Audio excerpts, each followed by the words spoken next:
Gurudev, Gurudev, Gurudev, Jaya Jaya, Gurudev.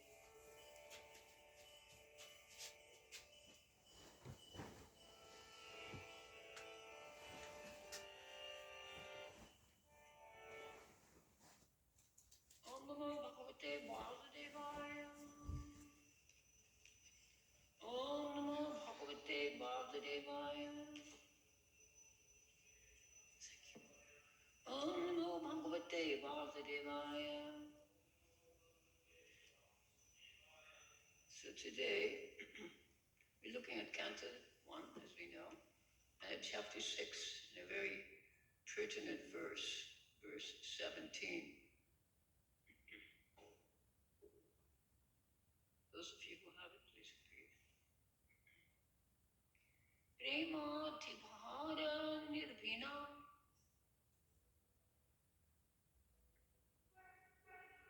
pulakangati nirvrita ananda samplavelina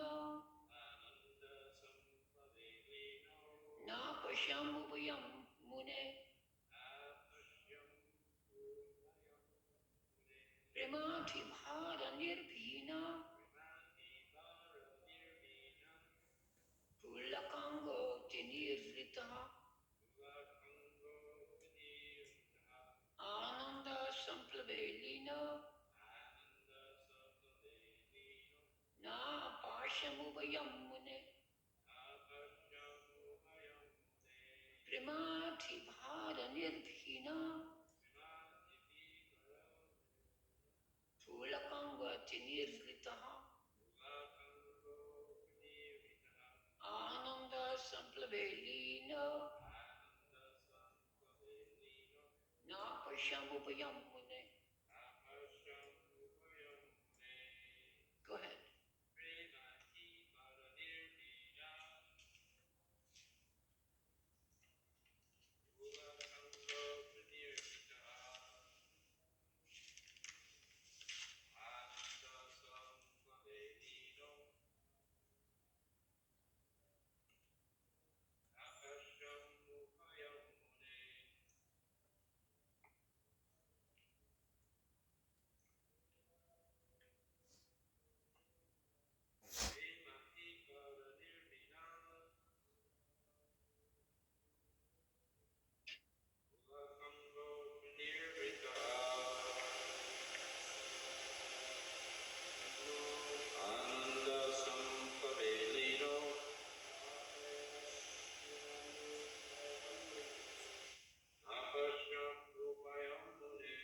If there's anybody online, feel free to recite.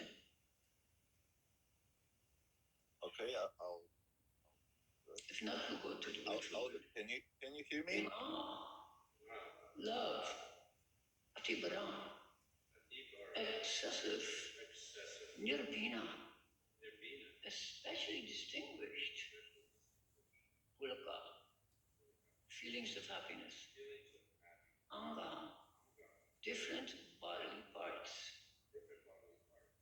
atinivritaha, being fully overwhelmed, ananda, ecstasy, samplabe, in the ocean of, linaha, absorbed in, na, not, apasham, could see, ubayam, both, mune, Obvyasadeva. Translation. Obvyasadeva, at that time, being exceedingly overpowered by feelings of happiness, every part of my body became separately enlivened. Being absorbed in an ocean of ecstasy, I could not see both myself and the Lord. Please repeat. Obvyasadeva, at that time, being exceedingly overpowered by feelings of happiness, every part of my body became separately enlivened. Being absorbed in an ocean of ecstasy, I could not see both myself and the Lord.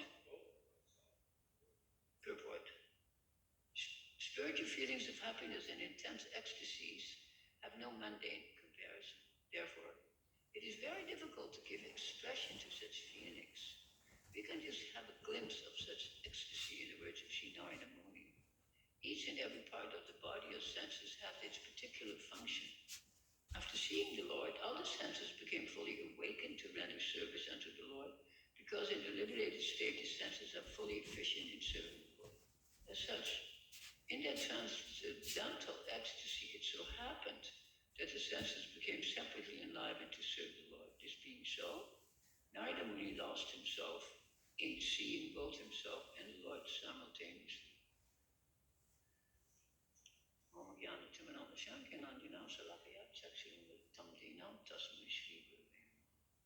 We'll read the verse again. Premati Bhara Nirphina Pulakango Juniyavritaha Ananda Samplavellino Napasham Ubayam. Obias at that time, being exceedingly overpowered by feelings of happiness, every part of my body became separately enlivened. Being absorbed in an ocean of ecstasy, I could not see both myself and the Lord. Nothing but. I'm so glad you noticed it. Very good. And I will explain the contradiction. And it's on purpose. It is on purpose. So we will hold forth. And I'm very glad, Jagavinda, said there seems to be a contradiction here. There is a confusion when you read it. You read the Sanskrit, then you read the English, then you read the purport. You question what is actually said here. So the first thing I wanted to say today is that to understand Prabhupada's purport, don't think it's just ABC. Sometimes it's very difficult. Just like, and I'm going to right away go to a very intimate event, just like Prabhupada occasionally would feel ecstatic symptoms, and he was with the devotees, or giving class or doing, he would immediately abandon and leave. He would not show it. Never. He never showed ecstatic symptoms to the Prabhupada. And this verse is only about ecstatic symptoms. So when Prabhupada is explaining this, he's saying from the very beginning, it cannot be understood materially. So first of all, we should not have a material opinion of what these symptoms are. We can recite it ad nauseum. These are the trembling of the body, hair standing on end, pull-ups. We have so many things, we know the whole list. But that's only the catechism. That's only words on paper. We say, the map is not the territory. Isn't that significant? I can have the map exactly of Vrindavan. I'm looking at the map. I know exactly which temple is where. But it's only a map. That is not the territory. So what we are reading here also, it's more suggestive of a map and not the territory. So when Prabhupada is elucidating this verse, he is indicating a little bit of both. And that's why it's confusing. Like, for instance, the last sentence, I know it's on the BBT's made so many changes, but some changes they don't make. But it says, Narada Muni lost himself in seeing both himself and the Lord simultaneously. Now, what does that mean? You just ordinary English, what would you see it means? Don't think about it. Just spontaneously say what it means. He could. Yes, but how? Upaya not. He could not see both as separate. That is the whole point. This is pure monism. He is emerging into the Godhead here. Also remember in these verses, it doesn't say he met Krishna. It's Bhagavan. And also, as soon as he has the darshan, how come it doesn't talk about God? Oh, God, he's so beautiful, yellow dove. Not one word. It speaks about himself. Om Mune. What does Mune mean? Yes, but it means Muni in the vocative. Muni in the vocative case grammar becomes Mune. Hari in the vocative becomes Hare. Okay? So I want you to know that. So it says, yeah, very nice. Om Mune. And my body I became completely filled with ecstasy, and I was completely amazed, and I could not see the Lord and myself as separately. That's what it means. Like upa means like the two, let's say the two banks of the river. They're both different. They're parallel, but they're not the same. You know, we say crossing over. So he is an experience of oneness. And this is so often neglected in our talks. If you listen to our talks, we seldom reference monistic views. That's called What is dualistic? What is the word for dualism in Sanskrit? What is two in English, in Sanskrit? Dvaita. So it's Dvaita. So Dvaita is dualism. Advaita is Advaita, non-dualism. So we are both non-dualist and dualist. And this is not sufficiently emphasized. As a matter of fact, it has been pointed out many times that because we took shelter of Madhvacharya's line only to enter into a temple, it was complete formality, only formality. Sometimes we follow his teachings, which are not our teachings. Teachings of Madhva are pure dualism. So many times I see that the devotees are also following, because it's very easy to follow dualism, much more easily than non-dualism. But Mahaprabhu, or not Mahaprabhu himself, of course, but the six Goswamis corrected Madhva. Don't go to this line, you will be confused. And they made it dual and non-dual. Veda, Abheda. Abheda means Advaita. Exactly the same meaning. And Veda means Dvaita. Exactly the same meaning. So, and how is this to be understood? I've talked about it 100 times. Cannot be understood on this ordinary level. Like if somebody in my audience says it's very bewildering. It's bewildering on this level. And it can never be understood on this level. And that's one of the reasons. So we can say, then why are we discussing it? Because we have to discuss it. We have to outline the map. The map has to have so many, what do you call the footnotes to the map? The legend. It's called the legend. We have to have the legend to the map in such a way that everything begins to make sense. And you have faith in this. So this is a higher experience. And Narada Muni is not an ordinary person. He's considered one of the 27 incarnations of Krishna himself, Narada Muni. We have 10 primary, but that was made up later by, Jayadev. But in the Srimad Bhagavatam, 27 are outlined. And he is one of the incarnations. He's also considered the son of Brahma. So he has so many statuses. And in a popular sense, he has, of course, so many roles, the troublemaker, like one of the troublemakers. That's not explained why in the Srimad Bhagavatam is why does he, when Krishna is born, why does he come? Why does he talk to Kamsa and says, these 6 children that are born from Devaki, do you know? And he kills them. He says you should kill them. But it's not explained why in Srimad Bhagavatam. Other Bhagavats explain it because these were munis that were cursed and were finally liberated when Narada Muni came and said, released them from this present position.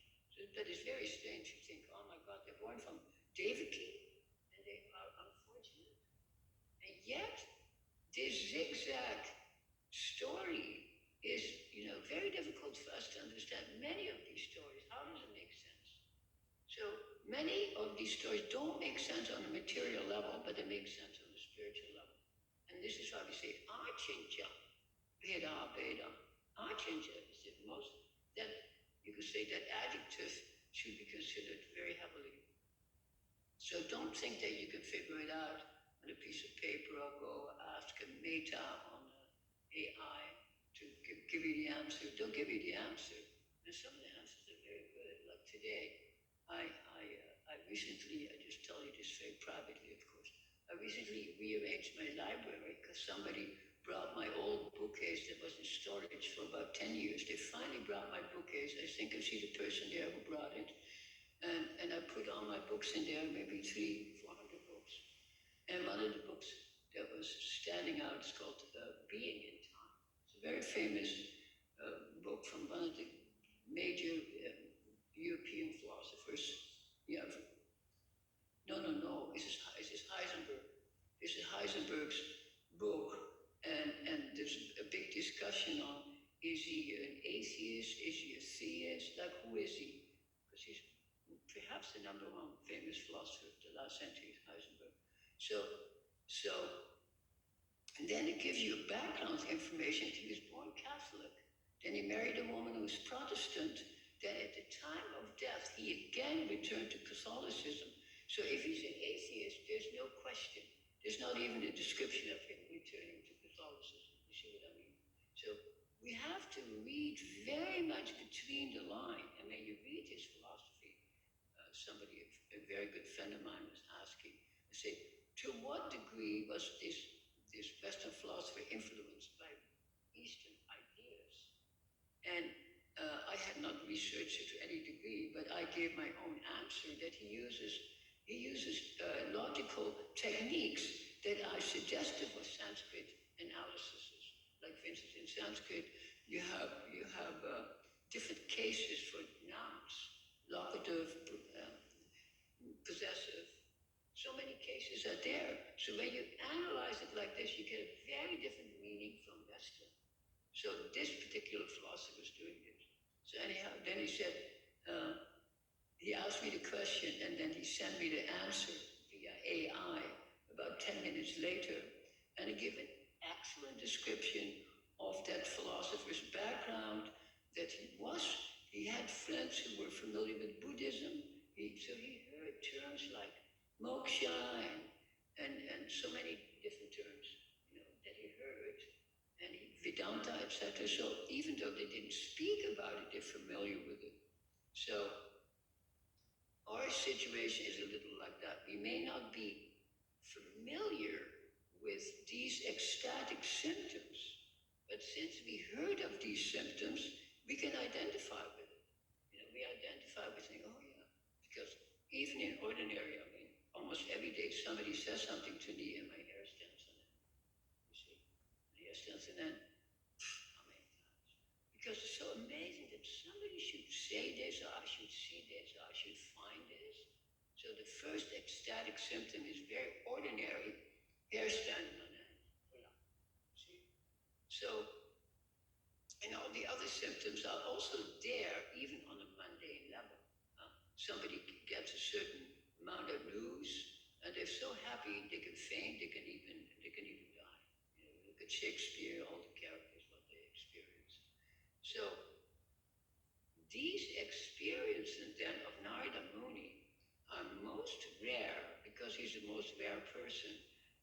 Like he was, the teacher of Dhruva, and he was like you could say, the counselor of Vyas, and he was a troublemaker for somebody like, say, Kamsa. Right? So he serves so many different functions. We cannot say he is one way or he is another way. He comes, but his experience, if you don't take it in the full context, because we have the song, I think I just printed it out, Narada Muni, what's called Bina Binai, chanting Mother Radhika DD. So, and by the way, I don't know if this is my imagination, I couldn't find it in this book. Can anybody check why Narada Muni isn't in this book? Are you familiar with it? The songbook. Yeah, I couldn't find it. And I remember once upon a time we had also a few Hindi bhajans, and they were taken out by the BBT, took out. Like Krishna Janaka Naam Hai, Gokula Janaka Naam Hai. They took this out. They said, no, we don't want this language. So I think Narada Muni, I want you to research it later to see if this is there. I just couldn't find it. So you don't remember it? Interesting, because we used to sing it all the time, so I'm sure that we didn't print it out. I remember it being in at least.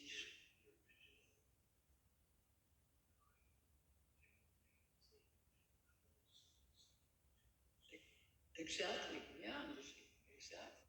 That's how we learned the song originally from Chitananda singing it. So this is all very beautiful. So the point is that Prabhupada says, spiritual feelings of happiness and intense ecstasies have no mundane comparison. So just like when we talk about Rus theory, I've brought up this point many times. The theory of Rus, which is originally part of the Indian theater drama, they are emotions that belong to human beings. They're not weird emotions that nobody can read. They're ordinary emotions. And then Rupa Goswami applied those, what were called ordinary emotions, to the theory of auras, and it became transcendental. You see what I mean? But it's not that we cannot identify with it. I can identify with anger or jealousy or happiness or whatever. You say ordinary emotions. But all ordinary emotions, they come from the higher, they come from Krishna himself. Everything that is here is like a shadow of what is actually there. It's like the tree. The tree casts a shadow, and a shadow, it might be an illusion in a sense, but in another sense, a shadow is not an illusion. Shadow is a real thing that is caused by the obstruction of the light. You see what I mean? When the light is obstructed, like that post here, the light is obstructed, it falls through the window, it's obstructed by the post, and then there is no light. We give an ordinary scientific explanation. So, this Prakriti can be exactly explained in the same way. It's a complete reflection of Goloka Vrindavan. That's why we can relate to Goloka. How come we can relate to it? We might not be able to relate to Vaikuntha. Why not? Because everybody has 4 arms. They all look like Krishna. We can't relate to it at all. That's not our experience. In Goloka, nobody has 4 arms. See, everything is ordinary. The cows are ordinary. The dogs, the rabbits, the trees, the vines, the clouds, everything is there. Angry mother types up her kid, So we can relate to it because it's part of our own psychology. So when that psychology is enlivened by, let's say, by these transcendental narratives, then the emotions that we experience on that level are transcendental. So this, of course, is very rare. But Mahaprabhu, he's the person who exhibited it. He sees the Lord Jagannath in the temple. Immediately he faints. See? And also when he would come to visit, he would stand behind one of the poles and he would make sure he only saw Lord Jagannath and not who did he not want to see. Why would he only want to look at Jagannath and not at other deities? Remember? Yeah, exactly. Namaste. He's in the Mother Radhika. He's not allowed to look at his brother-in-law. So he's not looking at brother-in-law. That's not cool. You see? So very interesting. And we read it 1 or 2 sentences and we just look over it. But if we understand the psychology, and when Chaitanya is in the mood of Radha, then he is a certain person. When he's in the mood of Krishna, he's a different person. When he's in the mood of Bhakta, he's again a different person. This is personalist also. Completely different. When you read Chaitanya Charitamrita, then you can see all the phases he goes through. It's the same person, but exhibiting different symptoms. And he sits in that dark place 24 years, more or less. In Puri, have you been to that place? You should go. It's very amazing when you go. Very intimate darshan, where you used to sit. So to understand this then, Prabhupada is giving a hint, and he's giving such a hint, like I was saying earlier, he's tipping his hand a little bit, but he's also not tipping it. You see what I mean? He's tipping his hand that we cannot understand it, but at the same time, he explains how the senses of the body become separately enlivened. So what is very interesting, considering we are, very, you can say, negative body conscious, very negativity about the body. But the only symptoms that are described here are relating to the elements, the gross elements and the subtle elements. And these gross and subtle elements are transferred to the spiritual platform and are disactivated. So these gross and subtle senses are available in the transcendental realm of Goloka Vrindavan. They have bodies. They run around. They get dusty. They get thirsty. They get tired. They sleep under a tree. All of these things. And their mind becomes agitated or elated. Just read the gopis. Agitated and elated. So all of these emotions are there, but not under the three modes. So it's like Prabhupada says, in order to even begin our path of bhakti, we have to give up the two lower modes. We have to give up tamas, and what's the next one? What is it? Yeah, tamas and rajas. So he says that it's greed and lust.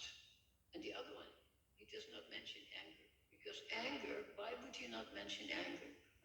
On purport. Because anger, we can have holy anger. Prabhupada gets very angry. There's many incidents he gets furious at his disciples. You see, there's a couple of stories that are hard to, even repeat. He gets very, very angry. So he says these two have to be given up before you can even begin to think that you are going to become a Krishna Bhakta. So we give this up. Then, in the long run, then of course we're still under the modes. That is goodness. And in goodness, you're beginning to imbibe these narratives, and you're beginning to, the map that is not the territory, but Gus takes on the mood of the territory. So as you know the map, it's not just to the degree, because you might know every detail and never transcend, but the idea is there that that map, when it's really understood, is actually transferred to the territory. And this is really what we're seeing here. We're seeing Narada Muni being a little bit disturbed. He was disturbed. It says he was cold, he was thirsty, or maybe he was hot, I'm not sure. But he was thirsty after wandering through the forest. And the forest, very interesting. First is described very beautifully, with beautiful trees and flowers and villages and nurseries, very beautiful. And it ends up kind of nasty with sharp plants and thorns and, different.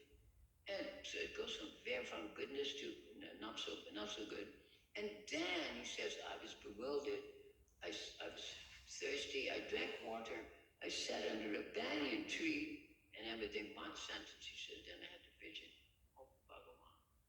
And only doesn't describe Bhagavan. Then again I said, then this verse is coming. And it describes the effect of seeing Bhagavan. So there's a very special reason that it is given like this here, because we as human beings can identify with it. Isn't it true? If I hear a description of God that is some meditation, that's usually not the experience we're having. But if we say, yeah, my body was trembling, and I was a little bit disturbed, and so very, very stiff darshan, and then I got up. It says he got up. It says I got up, and then I walked away, and then in due course of time, Bhagavan himself spoke to him and said, in this lifetime, you will not have this darshan, but everything will be amalgamated in a perfect way. So, these next few verses and Prabhupada's purports are very, very beautiful and should be studied very carefully. Also, I didn't know which verse I was going to talk on today, so I also studied, of course, 18 and 19, and I underlined many passages. So, let me see what I underlined here. It says, Narada Muni thought that the Lord could be seen again by the same mechanical process which was successful in the first attempt. But in spite of his utmost endeavor, he could not make the second mechanical attempt successful. Because Prabhupada uses the word mechanical. What do you think of this? you to focus on these words.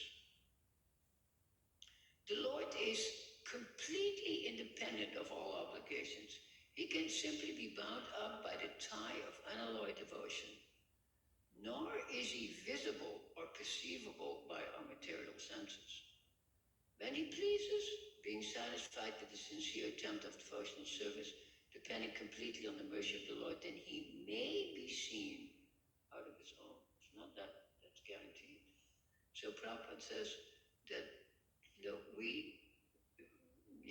Christians have a good saying, by grace alone are you saved. It's only by grace. Because you can be an expert meditator, an expert at everything, and yet you have absolutely never a darshan of the Lord. So even though your mind is emptied out, you're controlled, you're not filled with lust, anger, and greed, and yet you may not have a vision of God. Whereas a person who doesn't seem very advanced may have a vision, subtle vision. Even if you look at the Bible, you look at St. Paul, as you know, St. Paul used to be a hater of the Christians. He was always rounding up Christians and killing them. Then one day he was in his chariot on the way to Damascus, and a voice came from the sky, and he became the most, I shouldn't say fanatical, but the most intense Christian himself. He had a complete turn in one moment of having darshan of God, and God spoke to him. That God spoke to him, God spoke here. You see, it doesn't say from what direction or what, but it says God is speaking to you. So, to the extent that we can hear God speaking and not confuse it with our own mind, we are very fortunate. But if we think God is speaking to us, but it's actually your mind, then we should be very careful. What time is it? Oh, 8:43, beautiful. Yeah, beautiful. So it's very worthwhile in the next little while to take note of this. I have another note here. It says, it is not, however, possible for others to perceive directly the touch of the Lord during the probationary stage of regulative devotional service. That's what I was saying earlier. It was a special gift for Narada. When he heard the pleasing words of the Lord, the feeling of separation were to some extent mitigated. A devotee in love with God feels always the pangs of separation and is therefore always enwrapped in transcendental ecstasy. Here again we have a contradiction. Can you see the contradiction? Prabhupada said, the feelings of separation are mitigated, and he said, the devotee always feels separation. Can you see it? I'll read it again. The feeling of separation were mitigated. A devotee of love of God feels always the pangs of separation and is therefore always enwrapped in transcendental, of course, in transcendental ecstasy.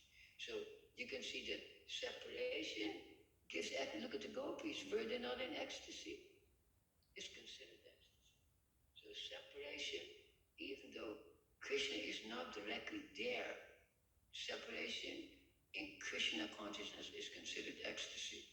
So it's not easy for us to understand all of these emotions because we are not at that level. But Srila Prabhupada is so kind that he gives this to us, and it's very, very beautiful. He says, when all misgivings and personal deficiencies are removed, there is a standard faith in transcendental matter, and the taste for it increases in greater proportion. This stage leads to attraction, and after that there is bhav, or the prior stage of unalloyed love for God. So this word bhav, when we came to the movement in the mid-70s, there was a very prominent word. Everybody used it all the time. You're bhav, bhav, bhav. Now nobody uses it. But it meant that you were anticipating love of God. They did not talk about praying, because we cannot have praying, but it was, and the bhav was anticipated because we had shraddha, we had faith. You know, shraddha is like the middle roots, where if you enter into the stage of shraddha, then you can proceed more or less, even though on a zigzag way, to shroud of it. We actually believe what we hear, and we have a taste for chanting, and we have a taste for seva, and we feel a little bit relieved of fear. And as I was saying the other day, I read a brilliant statement about Jiva Goswami from the Kriti Sandharma, wherein Jiva Goswami is saying that how necessary it is to enter into Brahman because it is the opening of the door because it removes fear. Very important. Because we're actually even afraid to. We think, what is this transcendence? What exactly? Certain people, you have a job, you got to go to a job, you do everything on a regular basis. You're just ordinary, live like ordinary person. If you have ecstasy, if you enter into samadhi, are you going to go to work that day? Of course not. Maybe you stop making your payments on your house. So when you become absorbed in Krishna consciousness, your life completely changes, and you will change your habits and your status, and maybe your locale. When you change your focus, your locus and focus. So thank you very much for your kind attention. And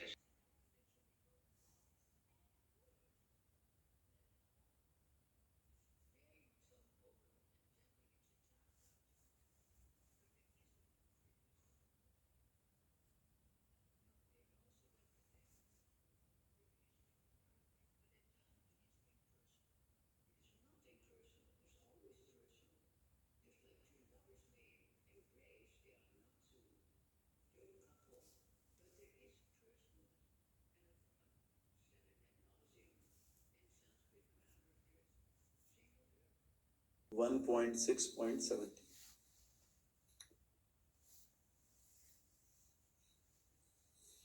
प्रेमातिभरनिभिघ्नन्तं पुलङ्कागोतिनिवृतः आनन्दसंप्लवे लीनो नापश्यं भयं मुने 0.70